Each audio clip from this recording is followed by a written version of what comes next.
প্রিয় দর্শক, আপনাদের সবাইকে অনেক অনেক শুভেচ্ছা। আপনাদের মনে আছে নিশ্চয়ই ২ মাস আগে প্রধান উপদেষ্টা doctor Mohammad Yunus voice of আমেরিকাকে দেয়া এক সাক্ষাৎকারে একটা কথা প্রসঙ্গে তিনি বলেছেন রিসেট বাটন। এই প্রসঙ্গটি অনেক আলোচিত হয়েছে, ওই সময় সমালোচিত হয়েছে। তিনি বলেছিলেন, ছাত্ররা বলেছে রিসেট বাটন পুশ করা হয়েছে, এভরিথিং ইজ গন, অতীত নিশ্চিতভাবে চলে গেছে।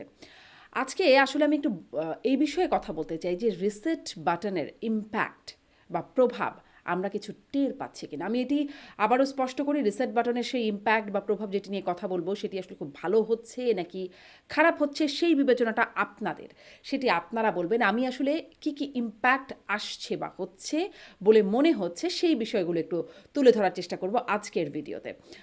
দেখুন, প্রধান উপদেষ্টা ভয়েস অব আমেরিকাকে দেওয়া সেই সাক্ষাৎকারে কি বলেছিলেন একটু মনে করে নিই, একটু শুনে নিই।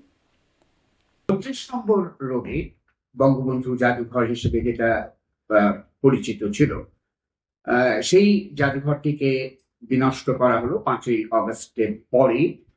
এবং ১৫ই আগস্টের যে সরকারি শোক দিবসের ছুটি ছিল সেটাও আপনার সরকার বাতিল করলো এবং বঙ্গবন্ধুর বহু ভাস্কর্য ভেঙে ফেলা হয়েছে। এ নিয়ে বেশ খানিকটা সমালোচনা হচ্ছে। আবার অনেকেই বলছেন তাদের ভাষায় যে বঙ্গবন্ধু শেখ মুজিবুর রহমানকে তারা ফ্যাসিবাদের আইকন হিসেবেও দেখছেন এবং তারা বলছেন সেই কারণে এটা ঘটেছে। তো দীর্ঘদিন ধরে বাংলাদেশের জাতির জনক হিসেবে বঙ্গবন্ধু শেখ মুজিবুর রহমান স্বীকৃত। এ ব্যাপারে আপনার সরকারের দৃষ্টিভঙ্গি? আপনি পুরোনো দিনের কথাবার্তা বলছেন, এর মধ্যে একটা গণ অভ্যুত্থান হয়ে গেছে, আপনার মধ্যে স্মরণে নেই। এর মধ্যে আপনি এমনভাবে কথা বলছেন যেন এসব ঘটনা ঘটেই নেই।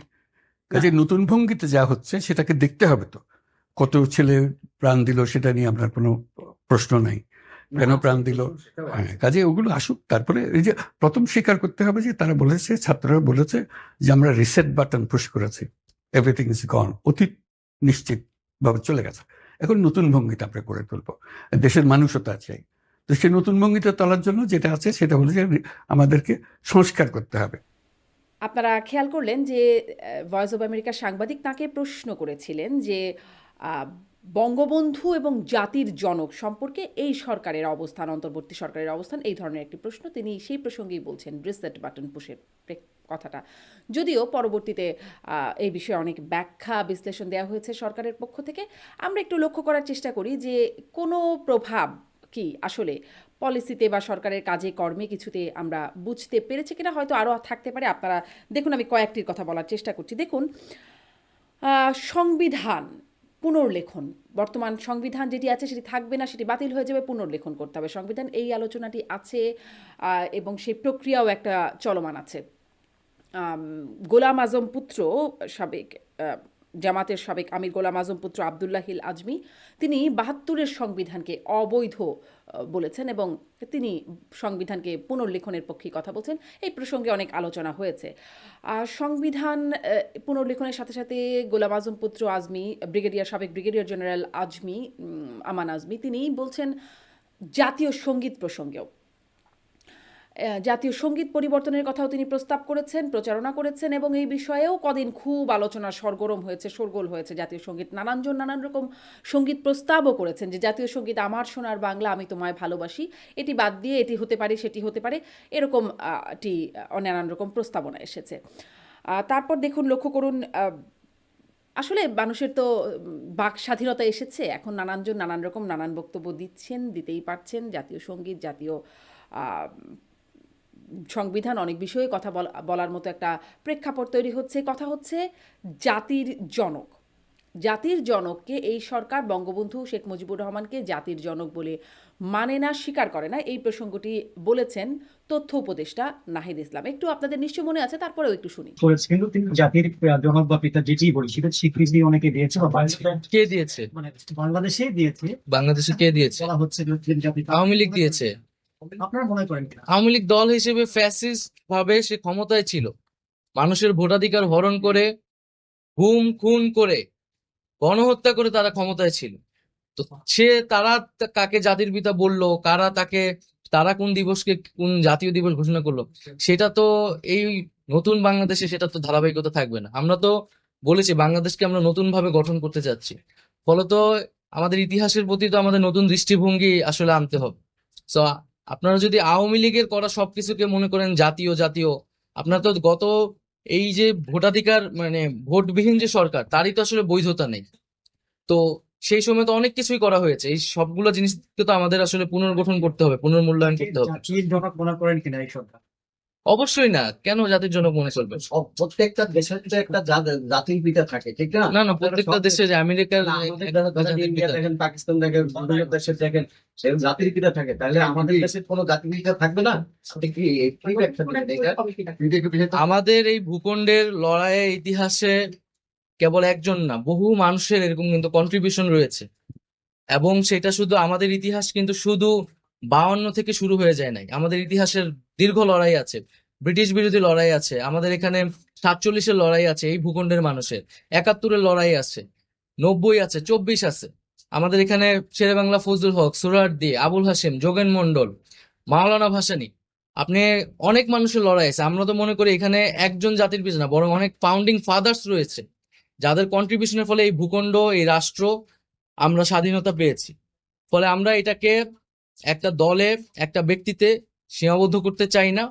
ফলে আমাদের যেই ইতিহাসের যেই বহুমুখিতা রয়েছে, নানা মাত্রা রয়েছে, যেটাকে আওয়ামী লীগ এতদিন অস্বীকার করেছে, যেটা মাওলানা ভাসানীর কন্ট্রিবিউশন তারা সবসময় অস্বীকার করেছে, অথচ আওয়ামী লীগের প্রতিষ্ঠাতা, অন্যতম প্রতিষ্ঠাতা তিনি, তাহলে আপনি তো তাকে কখনো ইতিহাসে রাখেন নাই। তা আমাদের তো এখন হচ্ছে সেই ইতিহাসগুলোকে নিয়ে আসতে হবে। শুনছিলেন তথ্য উপদেষ্টা নাহিদ ইসলামের বক্তব্য যে জাতির জনক বঙ্গবন্ধু শেখ মুজিবুর রহমানকে আর জাতির জনক হিসাবে এই সরকার স্বীকৃতি দেয় না।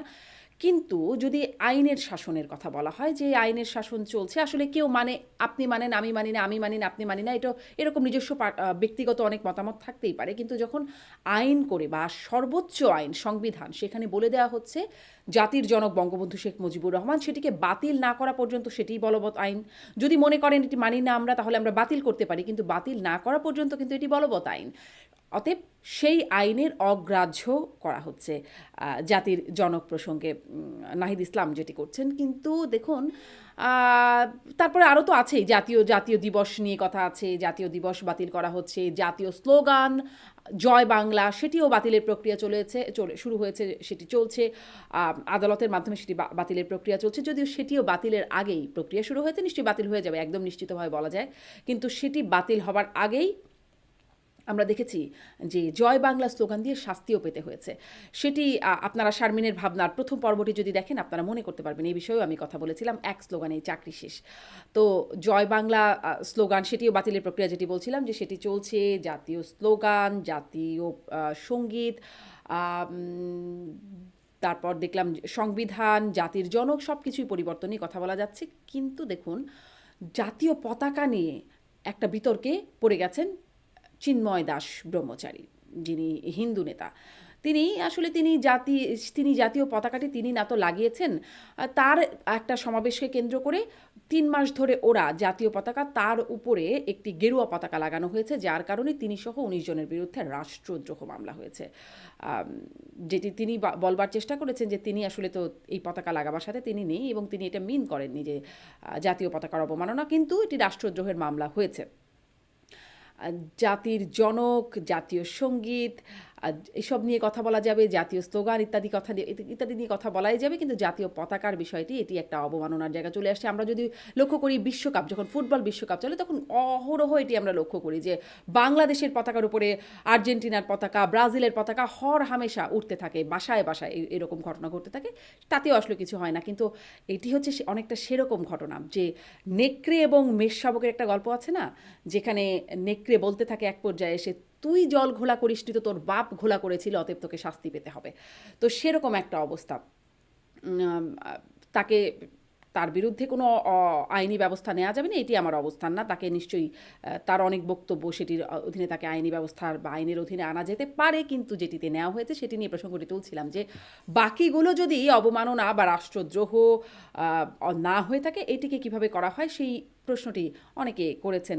অনেকে আমি আমার অতিথিদের মধ্যেই বিভিন্ন সময় আমি যখন টক শোগুলোতে কথা বলি, আলোচনা অনুষ্ঠানে কথা বলি, তখন অতিথিরাও এই উপমা বা এই তুলনাটা করেছেন নেকড়ে এবং মেষশাবকের গল্পের সাথে, যার কারণে মনে হলো আমি একটু উল্লেখ করলাম।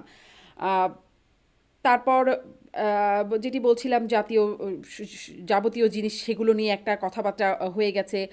আহ, যেই চিন্ময় দাস প্রসঙ্গে বলছিলাম, দেখুন এটি নিয়ে আমাদের সাথে ভারতের একটা সম্পর্ক, খুব সোনালী সম্পর্ক এতদিন যেটি শুনে এসেছি আওয়ামী লীগের সরকারের সময়, তারপরে সেটি একদম হিম শীতল পর্যায়ে সম্পর্কের হিম শীতল পর্যায়ে চলে এসেছে বা একদম তলানিতে।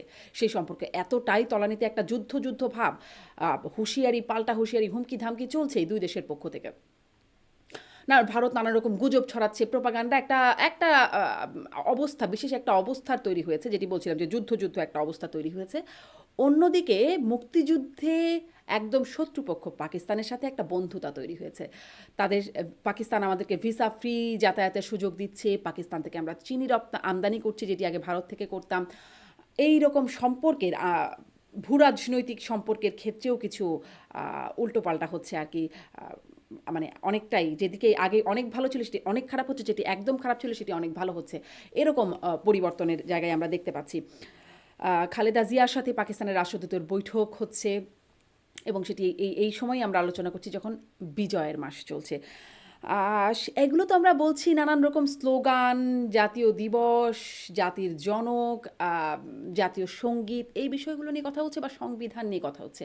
আপনারা কি লক্ষ্য করেছেন আমাদের দেশের নামই পরিবর্তনের প্রস্তাব করা হয়েছে এবং সেই প্রস্তাবটি এসেছে দুটি রাজনৈতিক দলের পক্ষ থেকে, গণ অধিকার পরিষদ এবং ইসলামী আন্দোলন। এই দুটি রাজনৈতিক দল বাংলাদেশের নামই পরিবর্তন করা হোক এই প্রস্তাব করেছেন। গণ অধিকার পরিষদ বলছে গণতান্ত্রিক বাংলাদেশ, মানে গণপ্রজাতন্ত্রী বাংলাদেশের পরিবর্তে গণতান্ত্রিক বাংলাদেশ করা হোক, আর ইসলামী আন্দোলন প্রস্তাব করছে বাংলাদেশ কল্যাণ রাষ্ট্র। এটিও আপনারা একটু দেখে নেন কে কি বলছে। সংবিধান সংস্কার কমিশনের কাছে সোমবার প্রস্তাবনা জমা দেয় ইসলামী আন্দোলন বাংলাদেশ এবং গণ অধিকার পরিষদ। উভয় সংগঠনই দেশের সাংবিধানিক নাম গণপ্রজাতন্ত্রী বাংলাদেশের পরিবর্তে নতুন নাম প্রস্তাব করেছে। নতুন সংবিধান, নট সংশোধন। আমরা বাংলাদেশের নামটা পরিবর্তন করতে চাই। বাংলাদেশ হবে বাংলাদেশ কল্যাণ রাষ্ট্র, যাতে কোনো ব্যক্তি এই নামটা দেখে কোনো অকল্যাণ করার চিন্তা না করতে পারে। এই রাষ্ট্রের নাম হবে গণতান্ত্রিক বাংলাদেশ, গণপ্রজাতন্ত্রী বাংলাদেশ নয়। সংবিধান থেকে প্রজাতন্ত্র শব্দটি বাদ দিতে হবে। জাতীয় সংসদের মেয়াদ 4 বছর করতে হবে। দ্বিকক্ষ বিশিষ্ট সংসদ, 2 বারের বেশি কেউ রাষ্ট্রপতি বা প্রধানমন্ত্রী হতে পারবে না, এবং একই সাথে রাষ্ট্রপতি এবং প্রধানমন্ত্রীর মেয়াদ হবে 4 বছর। কমিশন প্রধান জানান সকলের পরামর্শ নিয়ে চূড়ান্ত প্রস্তাবনা প্রস্তুত করবেন তারা। আমরা কোনো পূর্ব ধারণা নিয়ে শুরু করছি না, সকলের মতামত গুলোকে আমরা বিবেচনায় নিয়ে আমাদের প্রস্তাবগুলি তৈরি করি, যেখানে যেটা প্রয়োজন হবে সেটা আমরা পরামর্শ দেব। তারপরে আসুন দেখুন, গণভবনকে জাদুঘর করার প্রক্রিয়া চলছে। সেই আয়োজনটি শুরুও হয়েছে, হয়েও যাবে, হয়তো আমরা সামনে সেটি দেখতে পাবো। তারপরে এখন আমরা বিজয়ের মাসের কথা বলছি। আপনারা নিশ্চয়ই, আপনাদের মনে আছে বা আপনারা গত বছরের কথাও যদি একটু মনে করেন, গণমাধ্যমগুলোর দিকে তাকান, প্রত্যেকটি আমার গণমাধ্যমে আমার অভিজ্ঞতা এবং আমার দেখার অভিজ্ঞতা আপনাদেরও আছে, সেটি থেকে আপনারা দেখবেন, লক্ষ্য করবেন বা মনে করবেন যে বিজয়ের মাসে প্রত্যেকটি সংবাদে একটা বিশেষ অংশ থাকতো, একটা বিশেষ স্টিং চালিয়ে সেই অংশটা চালানো হতো, যেমন বিজয়ের মাস, বিজয় গাথা, বিজয় কথা, এরকম নানান বিভিন্ন চ্যানেলে বিভিন্ন নাম দিয়ে প্রত্যেকটি খবরেই একটা অংশ থাকতো, যে যেমন ধরুন এভাবে আসতো যে বিজয়ের প্রথম দিনে কি হলো, ডিসেম্বরের প্রথম দিন, ডিসেম্বরের দ্বিতীয় দিন, ডিসেম্বরের তৃতীয় দিন, এভাবে করে প্রতিটি দিনে দিনে কতটুকু কিভাবে এগিয়েছে একদম চূড়ান্ত বিজয়ের পথে, সেরকম করে একটা সংবাদের একটা সেগমেন্টই থাকতো। সেটি এখন গণমাধ্যমের খবরগুলোতে মিসিং। আমরা দেখতাম রাজনৈতিক দলগুলো একদম শুরু থেকেই, বিজয়ের মাসের শুরু থেকেই নানান রকম কর্মসূচি বা কর্মকাণ্ড তাদের তৎপরতা থাকতো। সেটিও এখন খুব সেই তোড়জোড়টিও দেখা যাচ্ছে না, বরং নানান রকম জয় বাংলা স্লোগানের জায়গায় এখন শোনা যাচ্ছে ইনকিলাব জিন্দাবাদ, এরকম নানান রকম স্লোগান আসলে শোনা যাচ্ছে এখন। শুধু সেটি না, আরও নানান রকম স্লোগান আছে, যাই হোক সেটি আলাদা কথা। কিন্তু বিজয়ের মাসের যে প্রসঙ্গটি করছিলাম, যে গণমাধ্যমেও যেই ভিন্নতা, যেই চিত্র আমরা দেখতে পাচ্ছি, সেটি আপনাদের নজরে আনলাম। রাজনৈতিক দলগুলোর কর্মসূচির কথাই বললাম, মানে বিজয়ের মাসটা একটু অন্যরকম মনে হচ্ছে, যেটি গত বছর বা গত বছরগুলোতে যেটি আসলে খুব ভিন্ন ছিল, সেই চিত্রটা এখন ভিন্ন হয়ে গেছে। আমি আবারও বলছি দর্শক, আমি আসলে কিছু মনে হলো যে এই বিষয়গুলো পরিবর্তন হয়ে গেছে, যেগুলো গত সময়ে ছিল না। আসলে কি এটা রিসেট বাটন ইম্প্যাক্ট কিনা, আর এই সেই ইম্প্যাক্টটা আমি আমি জানেন আপনারা রিসেট বাটন একটি প্রয়োজনীয় বাটন, এটি প্রয়োজন হয় বলেই এই বাটনটির অস্তিত্ব আছে। কিন্তু এখন যা হচ্ছে সেটি কি প্রয়োজনে হচ্ছে, ভালো হচ্ছে বা কতটা ভালো হচ্ছে, নাকি খারাপ হচ্ছে বা কতটা খারাপ হচ্ছে, সেই বিশ্লেষণটা আপনারা করুন। আমি একটু চিন্তার খোরাক আপনাদের সামনে জুগিয়ে দিলাম। ধন্যবাদ দর্শক এতক্ষণ সাথে থাকবার জন্য। আপনারা জানান যে আমি আসলে আর কি বিষয় আপনারা আমার কাছ থেকে শুনতে চান বা আমি বলতে পারি। আপনাদের মতামত আমার কাছে খুবই গুরুত্বপূর্ণ। অনেক ধন্যবাদ দর্শক।